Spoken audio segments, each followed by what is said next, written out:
hari ini lebih baik kita berdoa menurut kepercayaan masing-masing. Berdoa dimulai.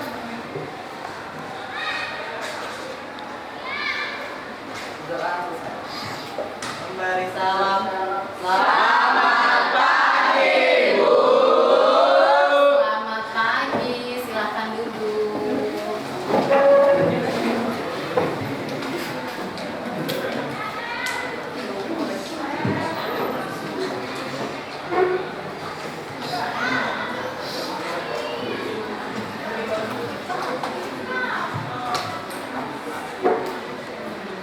Sebelum Ibu mulai materi pelajaran hari ini, Ibu mau mengabsen dulu nih. Kelas ini hadir semua tidak ya? Oke. Aditya Rizky. Saya, Bu. Oke, Aditya Saputra. Ya. Alvina. Saya, Bu. Oke. Ananda Dava. Saya, Bu. Oke. Arif. Arif kemana Arif? Masuk, Bu. Oke, Arif sakit. Cindy. Cindy sakit juga. Kristabel. Oke. Dela. Desi. Oke. Diki. Hadir, Bu. Ya, Erna. Oke. Firman. Oke. Gendis. Hadir, Bu. Jason. Oke. Jenny. Kamil. Hadir, Bu. Luna. Ya. Maniman. Oke. Michelle. Nanda. Bu. Nanda Hadir, sakit. Bu. Oke. Natasha. Hadir, Bu. Banyak yang nggak masuk ya. Iya, Bu. Nia, mana Nia? Oke. Rahma. Oke. Sepia. Suci. Sultan. Nggak masuk, Bu. Nggak masuk. Sultan kenapa ya? Izin juga. Oke. Surya. Suryatno. Hadir, Bu. Tantoy. Hadir, Bu. Larissa. Venesia. Widya. Oke. Yusuf. Sakit. Termasuk Zova. Oke. Oke, sudah selesai. Kelas ini ternyata banyak yang tidak hadir karena sakit dan izin ya. Iya, Bu. Pesan Ibu kalian jaga kesehatan ya. Iya, Bu. Kita akan ujian KS ya, nilai akhir semester. Kondisi kesehatan kalian jangan sampai nanti mengganggu saat ujian KS di bulan akhir November ini ya. Oke.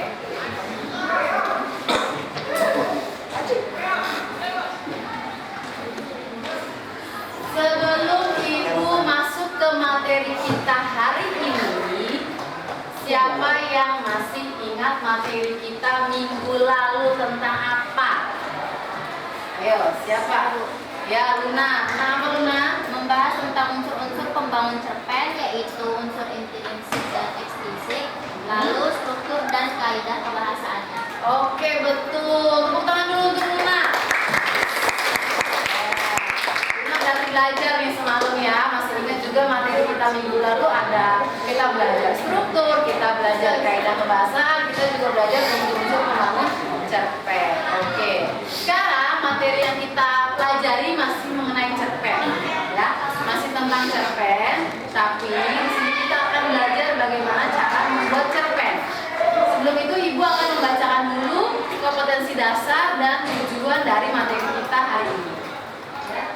Untuk kompetensi dasarnya yang pertama, pengetahuan itu ya menganalisis unsur-unsur pembangun cerita pendek dalam buku kumpulan cerita pendek.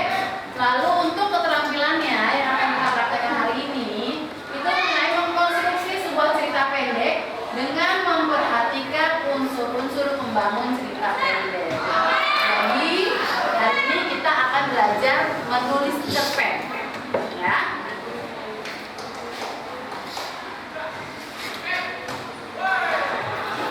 Oke, tujuan dari materi yang kita pelajari hari ini itu adalah diharapkan kalian sebagai peserta didik dapat menelaah cerpen dengan memperhatikan unsur-unsur pembangun cerpen, menelaah struktur dan kaidah kebahasaan cerpen.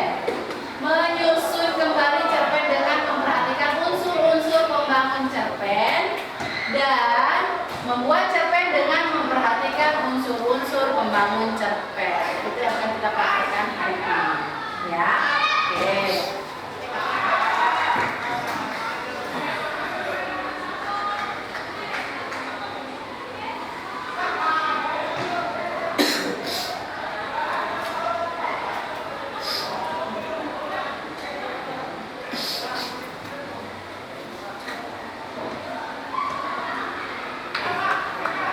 Oke, coba perhatikan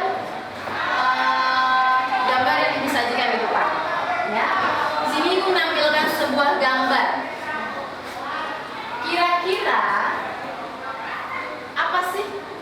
Kenapa ya? Kok Ibu menampilkan gambar seperti ini? Kira-kira memang kita mau ngapain hari ini? Kok Ibu menyajikan sebuah gambar? Apa yang akan kita lakukan pembelajaran hari ini? Kita mau ngapain dari adanya gambar ini? Siapa yang bisa memberikan? Oke, Tantui. Gambar ini kan tentang cerita legenda di Indonesia itu Rama Jonggrang. Ya. Berarti apakah kita akan belajar cerita pendek pada hari ini? Oh iya, betul. Hari ini kita akan membuat cerita pendek, ya. Jadi nanti kalian akan belajar bagaimana cara membuat sebuah cerpen.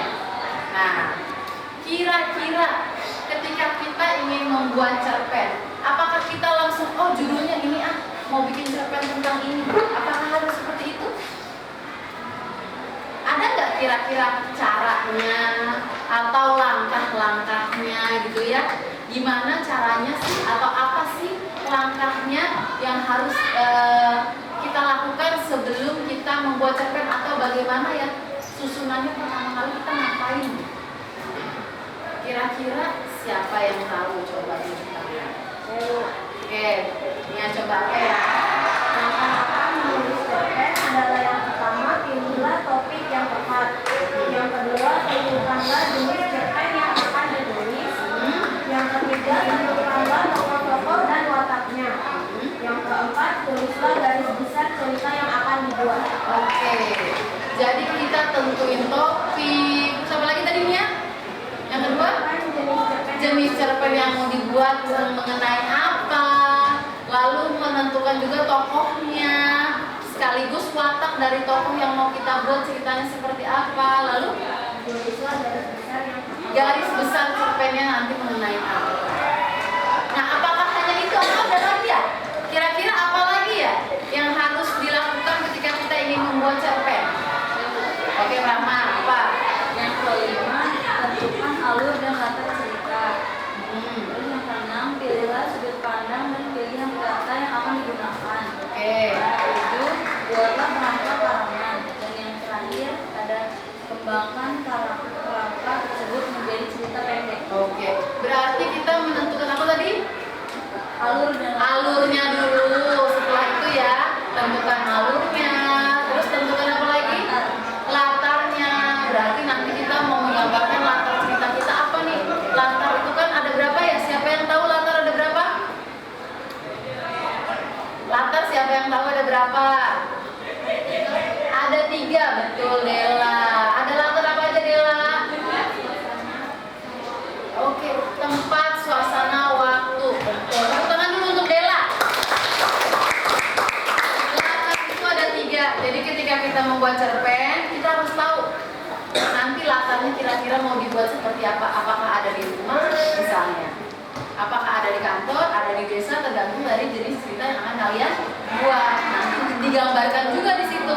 Ada keterangan waktunya, entah itu pagi, siang, sore, gitu kan? Lalu ada juga suasananya. Misalnya kalian bikin cerpennya mengenai apa? Misalnya persahabatan. Nah, berarti nanti akan tergambar tuh suasananya. Entah itu antara suasana misalnya yang sedih-sedihnya ada, ya kan? Terus ada juga suasana yang menggambarkan kegembiraan dari persahabatan itu misalnya. Gitu. Lalu apalagi tadi Brahma? Alur, latar, sudut pandangnya. Sudut pandang berarti kalian sebagai penulis mau menggunakan sudut pandang orang keberapa ketika membuat cerpen. Biasanya sudut pandang orang pertama. Lalu ada apa lagi?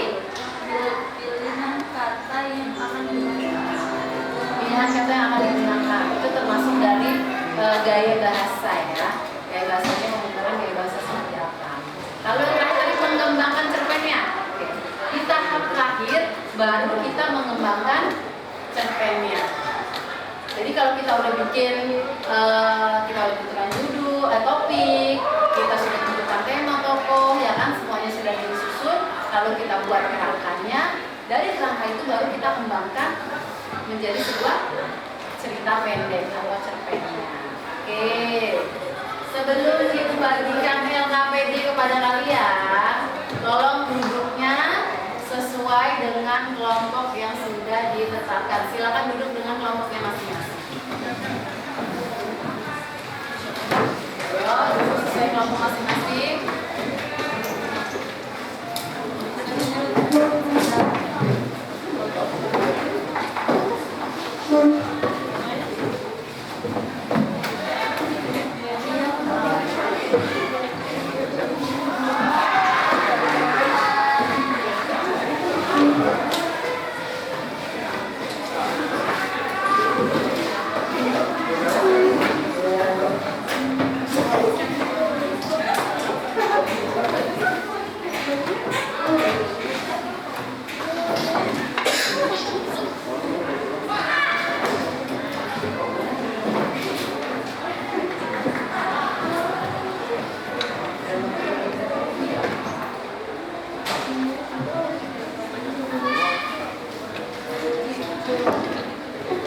Ayo, silakan sudah duduk sesuai kelompok belum?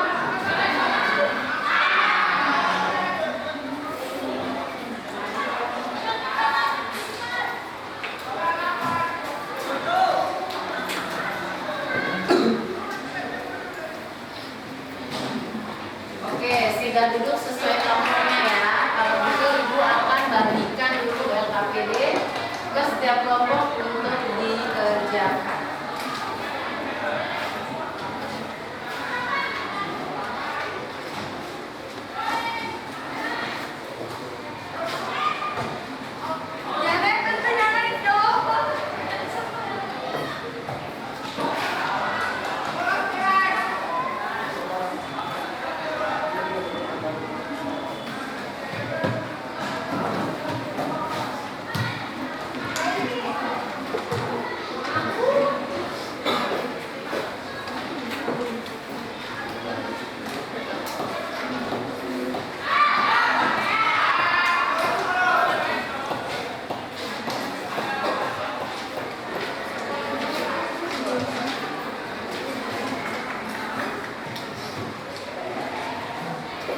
Oke, sudah dilihat LKPD-nya? Sudah ya? Oke. Di LKPD kalian coba kalian perhatikan. Di situ ada 3 gambar yang Ibu sajikan. Ya. Di LKPD-nya ada 3 gambar yang sudah Ibu sajikan. Nah, tugas kalian adalah yang pertama memilih dulu nih. Pilih salah satu gambar dari yang Ibu sajikan. Nah, gambar yang kalian pilih ini itu yang menjadi topik kalian untuk membuat cerpen. Ya, jadi ada 3 gambar. Nanti dari situ kalian pilih salah satu gambarnya, itulah yang menjadi topik kalian atau dalam membuat cerpen. Nah, setelah itu kalian kumpulkan, cari data dan informasi mengenai cerpen yang ingin kalian buat.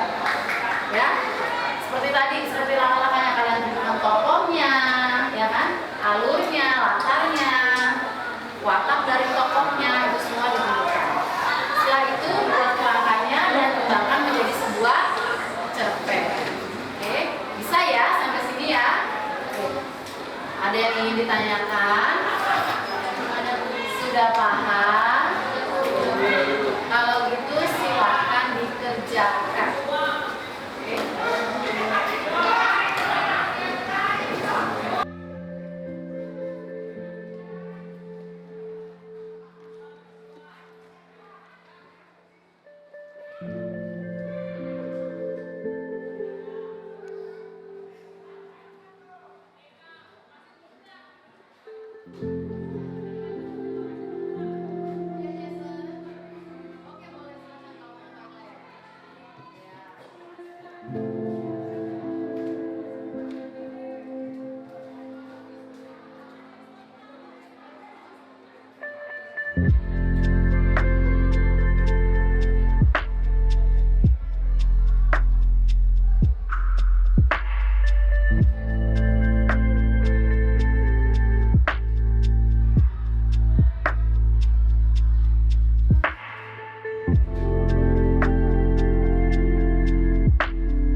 lanjut.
Ya, sudah selesai semua? Oke, sudah ya. Kalau gitu kita presentasikan hasil kerja yang sudah dibuat oleh kalian.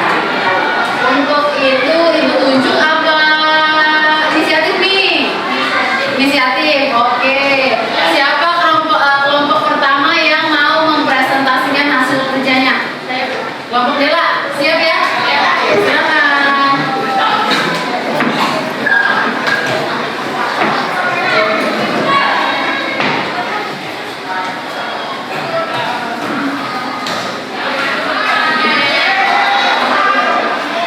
Assalamualaikum warahmatullahi wabarakatuh.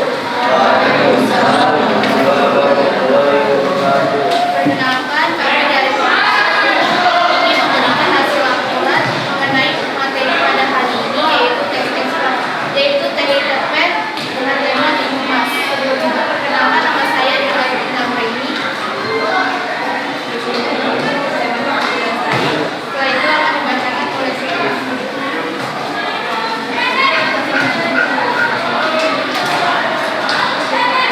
Sebenarnya akan saya bacakan berjudul Timun Mas.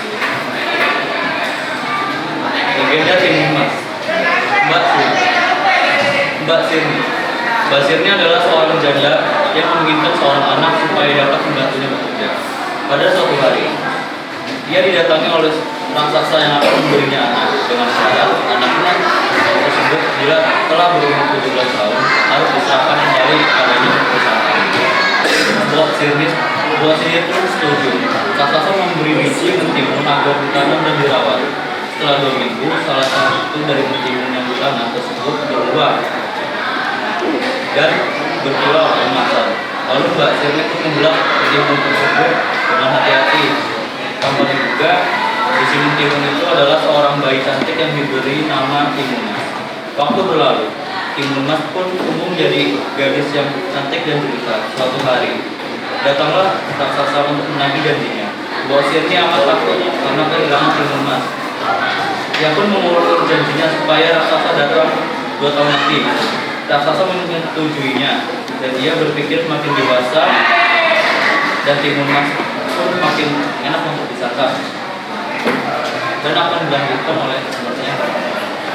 Ini semakin sayang terhadap Timun Mas. Di sisi lain, ia merasa cemas kalau terikat janjinya. Sementara Mbak Sirni begitu. Dalam biji itu disebutkan bahwa agar anaknya selamat maka ia harus menemui dapat dulu.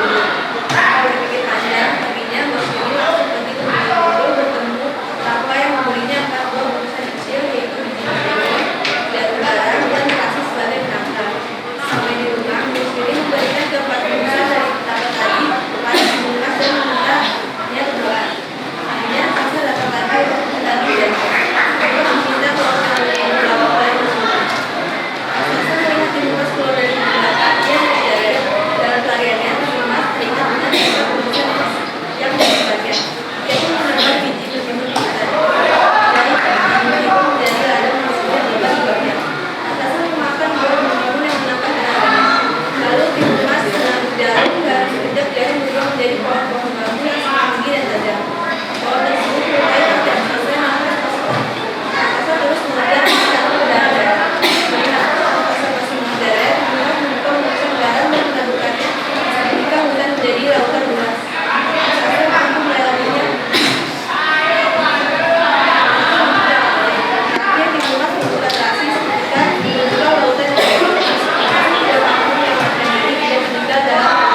adalah selalu berusaha memenuhi berat apapun. Yang kedua ada gaya bahasa, yaitu personifikasi. Dan yang ketiga ada sudut pandang, yaitu ada orang berbeda sebenarnya. Selanjutnya dibacakan oleh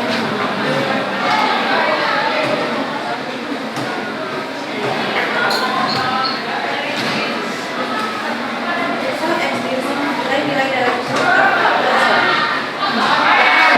perjanjian kita sudah setelah 17 tahun dia berusaha agar tidak dimakan oleh kekeluargaan di rumah dan bersini akhirnya kembali damai dan tenang. Lalu ada latar belakang menceritakan tentang si perempuan yang sudah tidak bisa memiliki anak lagi. Tapi suatu hari dia menemukan ibu dua anak emas. Lalu saat dibuka isinya maka ibu diketahui merupakan seorang gadis cantik dan mungil. Kemudian si tua pun berniat mencuri bayi itu dengan Sekian dari kami. Wassalamualaikum warahmatullahi wabarakatuh. Waalaikumsalam warahmatullahi wabarakatuh. Tepuk tangan dulu untuk kelompok Dewa. Siapa yang ingin memberikan tanggapan mengenai apa yang sudah dijelaskan atau dipaparkan oleh kelompok Dewa? Oke, Abel silakan. Oke, lengkap. Ada intrinsiknya? Ada disebutkan semua intrinsiknya? Sudah. Kalau ekstrinsiknya ada nggak? Ada. Oke.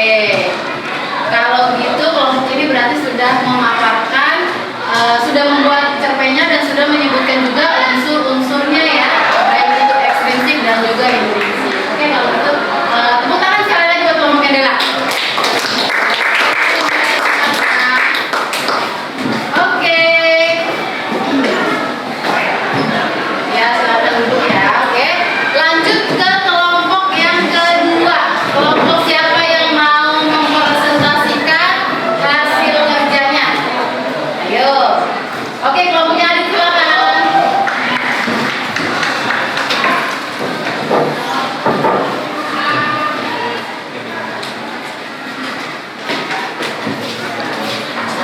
Oke, silakan perkenalkan dulu nama kelompoknya. Oke, assalamualaikum warahmatullahi wabarakatuh. Waalaikumsalam warahmatullahi wabarakatuh. Kami dari kelompok 2 ingin membacakan hasil dari hasil kerja diskusi kelompok kami. Sebelumnya, memperkenalkan nama saya Aditya Rizky Nopal. Perkenalkan nama saya Diki Wijaya. Perkenalkan nama saya Aditya Nopal.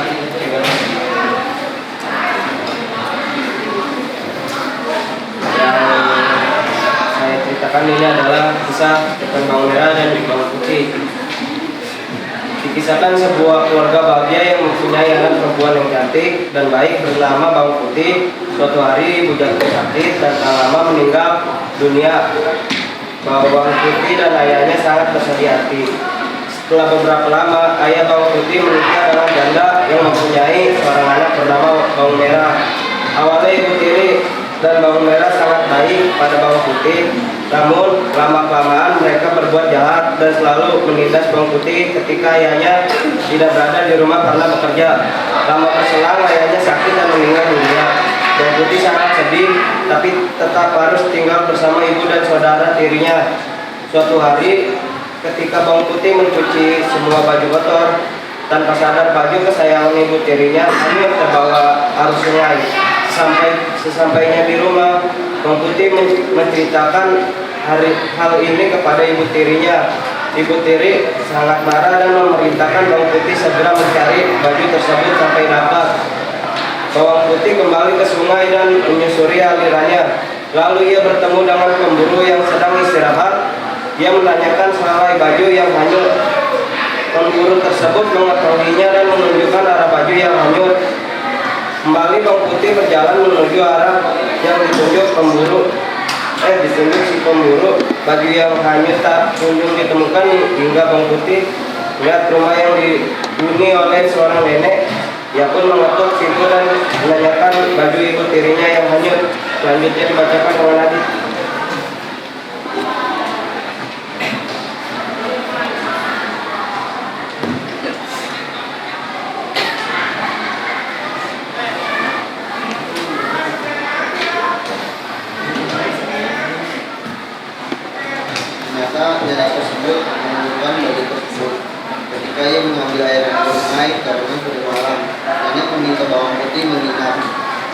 7. Selama tinggal di rumah nenek, bawang putih rajin membantu nenek dengan membersihkan rumah. Oleh karena itu, sebelum bawang putih pulang ke nenek menawarkan buah-buah labu untuk dipilih sebagai hadiah dari bawang pulang.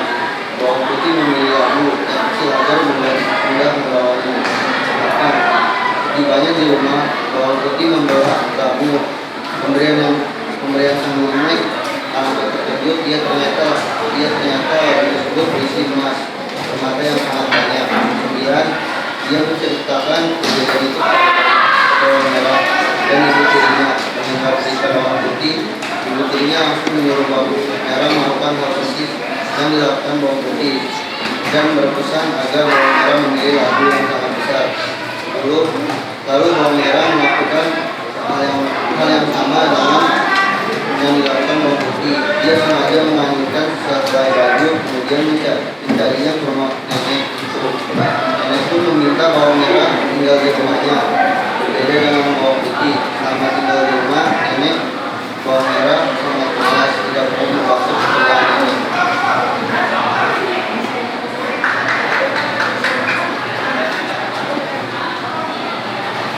Setelah sampai di rumah, bawang merah dan ibunya meminta bawang putih untuk keluar dari rumah karena mereka akan membawa labu yang diharapkan bersih emas, permata. Bawang merah dan ibunya langsung membawa labu tersebut. 13. Ternyata yang keluar dari labu tersebut bukan emas, permata, melainkan kelabang, jantin, dan ular berbisa. Binatang-binatang berbisa itu pun menyerang mereka hingga meninggal. Meski hidup sebatang kara, bawang putih bahagia dikelilingi masyarakat yang menyayangi.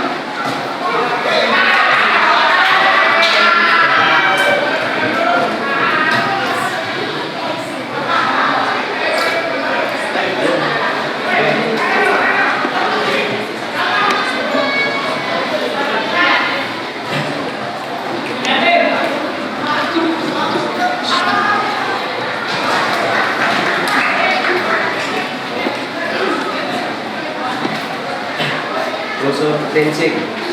Tema dalam cerita bawang merah, bawang putih adalah kecemburuan terhadap saudara dan kebaikan yang berbuah keberuntungan. 2. Tokoh. Ayah bawang putih, ayah yang baik dan penyayang. B. Bawang putih. Tokoh dan protagonis memiliki watak yang baik, sopan, patuh, dan rajin. C. Bawang merah. Tokoh utama antagonis. Dia selalu dimanja ibunya, malas dan suka menyuruh-nyuruh. D. Ibu tiri yang galak dan selalu menyuruh bawang putih melakukan semua pekerjaan di rumah. Dia digambarkan sebagai ibu tiri yang kejam dan juga pilih kasih. Paman pemburu. Pria yang ditanya bawang putih tentang baju ibu tirinya yang hanyut, dia jujur dan bersedia membantu. Nenek. Wanita tua yang menemukan baju ibu tiri bawang putih yang ini adalah seorang yang sakti dan berilmu tinggi. Selain itu, dia juga bijaksana. 3. Alur. Cerita bawang merah bawang putih menggunakan alur maju, dimulai dengan kisah keluarga bahagia dengan anak perempuan yang cantik dan baik bernama bawang putih. Dia bawang putih sakit lalu meninggal. Ayah bawang putih menikah dengan seorang janda beranak satu yang ternyata berwatak jahat. Klimaks cerita terjadi saat bawang putih membelah labu pemberian nenek di rumah dan ternyata labu tersebut berisi emas dan berlian. Dan sedangkan pengaraian peristiwa terlihat ketika ibu dan saudara tiri bawang putih merasa iri dan menyuruh bawang merah melakukan apa yang diperbuat bawang putih. Cerita ditutup dengan peristiwa bawang merah dan ibu tiri yang membelah labu berisi serangga dan ular berbisa yang menyerang mereka. Bawang putih akhirnya hidup bahagia dikelilingi masyarakat yang menyayanginya. Dilanjutkan oleh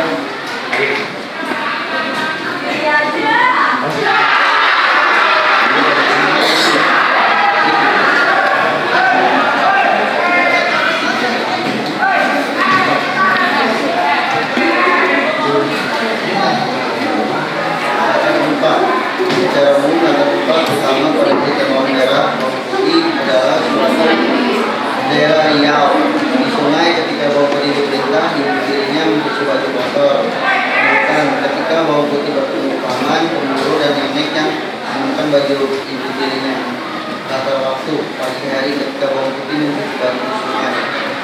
hari saat bawang putih mencari baju ibu tirinya yang hamil 9 hari di hutan dan menginap di rumah seorang nenek. 5. Sudut pandang. Legenda bawang merah bawang putih menggunakan sudut pandang orang ketiga, bukan Arabun, sebab tokoh dalam cerita ini tidak diceritakan sebagai tokoh, melainkan dengan pemandangan, dan setiap tokoh berdiri sendiri dengan karakternya masing-masing. Oke, selanjutnya yang keenam ada gaya bahasa. Gaya bahasa yang digunakan kadang-kadang dalam menceritakan tidak rakyat bawang merah bawang putih adalah ajas, hiperbola, dan personifikasi. Lalu ada yang ketujuh yaitu amanat. Hendaknya bersikap baik, menyayangi keluarga, rajin bekerja, dan membantu sesama atau orang yang membutuhkan. Hidup sederhana, tidak bersikap serakah dan iri dengki kepada orang lain, karena manusia mempunyai takdir dan keberuntungan masing-masing. Oke, sekian itu saja yang perlu kami bisa sampaikan. Assalamualaikum warahmatullahi wabarakatuh.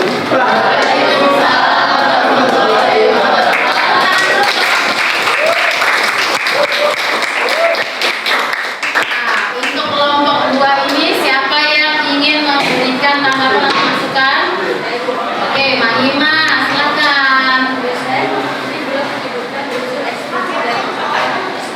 Oh gitu. Oke, masukan dari Mahima adalah kelompok ini belum menyebutkan unsur ekstrinsipnya, gitu ya. Berarti setelah ini diperbaiki, ditambahkan lagi unsur ekstrinsiknya. Tadi sudah lengkap tuh, sudah disebutkan unsur intrinsiknya. Ada juga dalam kalimatnya juga disebutkan ya dalam teksnya. Kaidah kebahasannya juga tadi ada. Hanya saja tadi yang kurang unsur ekstrinsik. Nanti habis ini ditambahkan ya. Oke, kalau gitu sekali lagi tepuk tangan untuk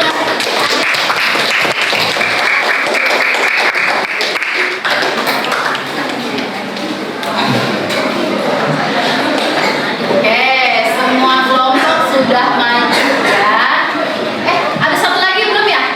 Oke, jangan lupa Ibu ada satu lagi yang belum. Ya ampun. Oke, kelompok terakhir yang maju. Siapa kelompoknya? Kelompok 3. Kelompoknya Talisa, silakan maju.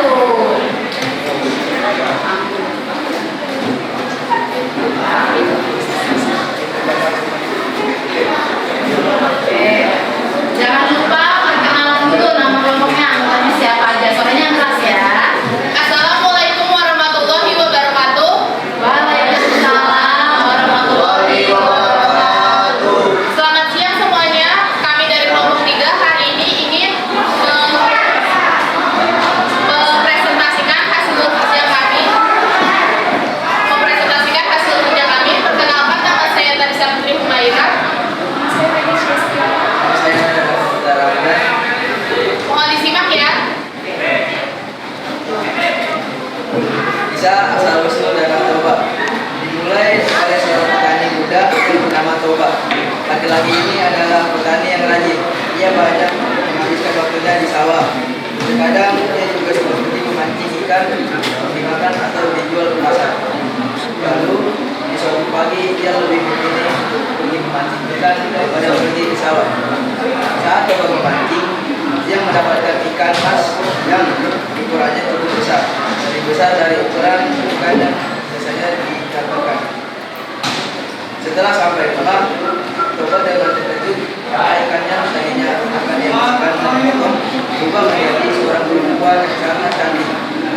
Perempuan ini pun bercerita pada Toba bahwa sebenarnya dia adalah seorang putri raja dan sekarang dia tengah dituntut.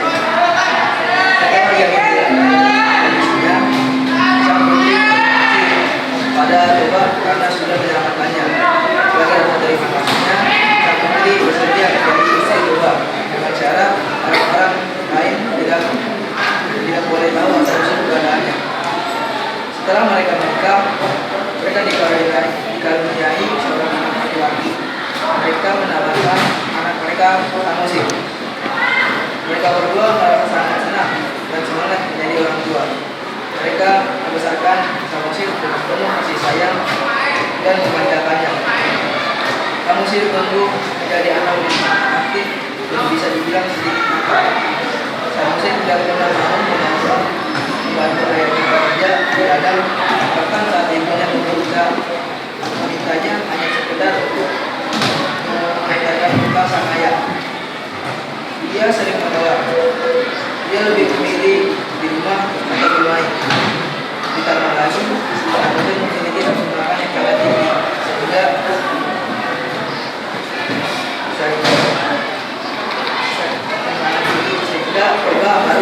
dia lebih giat dan lebih keras agar segala kebutuhan gizi sang mesin dapat terpenuhi.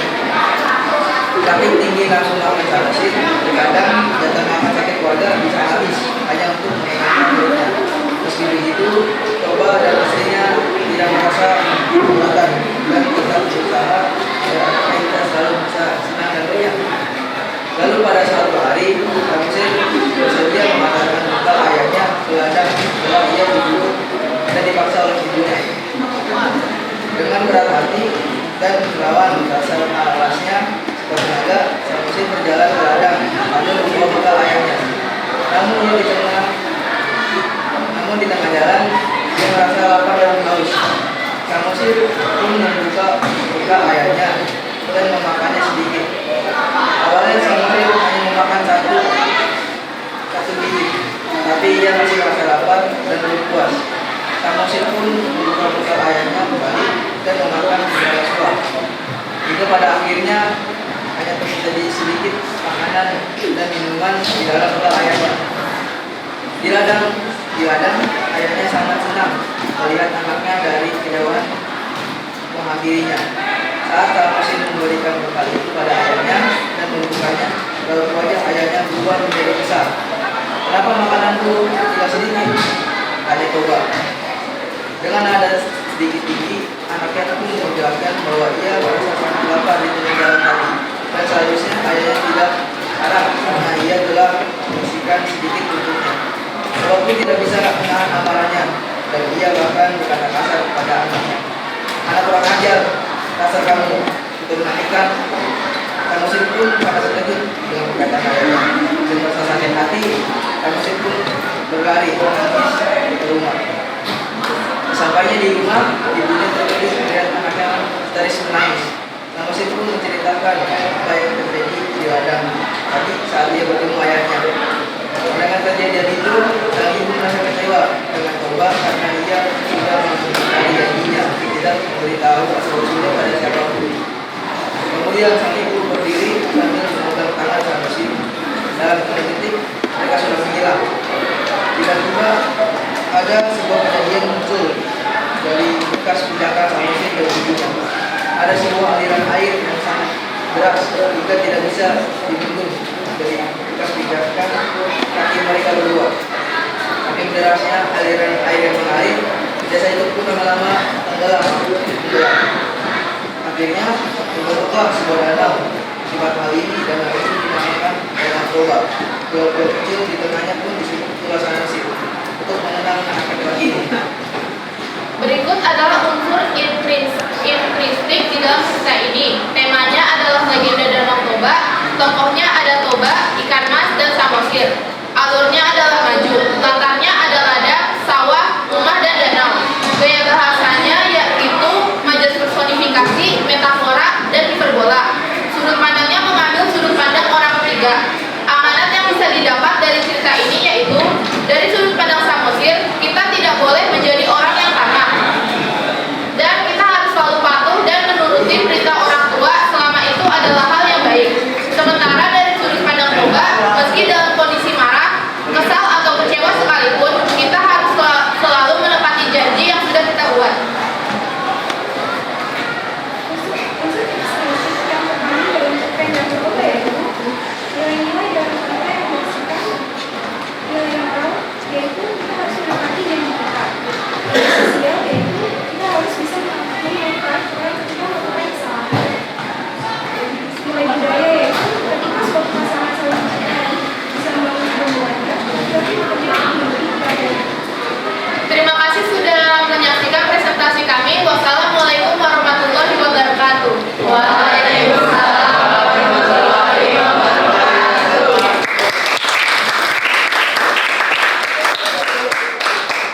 Oke, untuk kelompok 3 ini siapa yang ingin memberikan saran atau tanggapan? Oke, Widya, silahkan. Sudah bagus, sudah bagus. Menurut Widya, kelompok 3 ini sudah lengkap belum menjabarkan unsur intrinsik, ekstrinsik, sama kaidahnya? Sudah lengkap? Oke, terima kasih. Oke, kalau gitu silahkan kembali ke tempat duduknya masing-masing ya. Oke, tepuk tangan lagi untuk kelompok 3.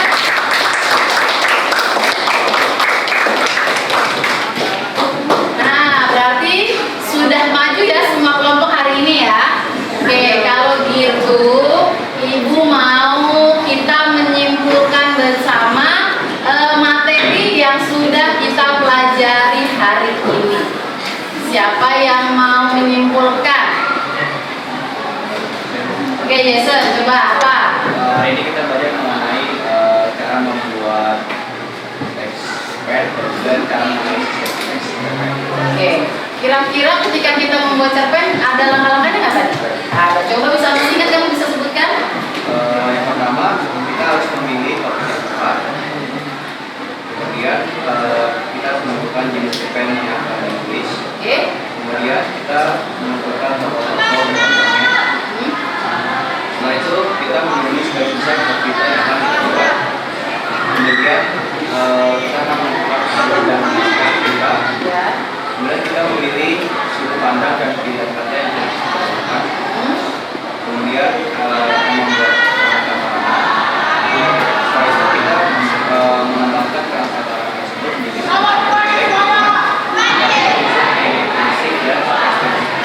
Oke, kita untuk Jason.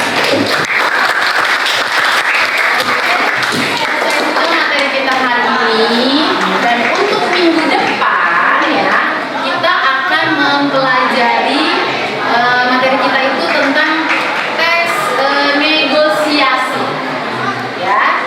Jadi silakan dulu kalian pelajari apa itu tes negosiasi, apa saja strukturnya, kaidahnya. Jadi begitu kita belajar di minggu depan, ketika ibu tanya kalian sudah bisa menjawab dan menjelaskan apa itu negosiasi, struktur, dan kaidah pembahasannya. Oke, kalau gitu silahkan untuk menutup pelajaran hari ini. Ketua kelas, Tantowi, ya, tutup doanya. Tutup doa, silahkan pimpin doa. Siap, berdiri. Sebelum mengakhiri pelajaran pada hari ini, lebih baik kita berdoa menurut kepercayaan masing-masing. Berdoa di bawah.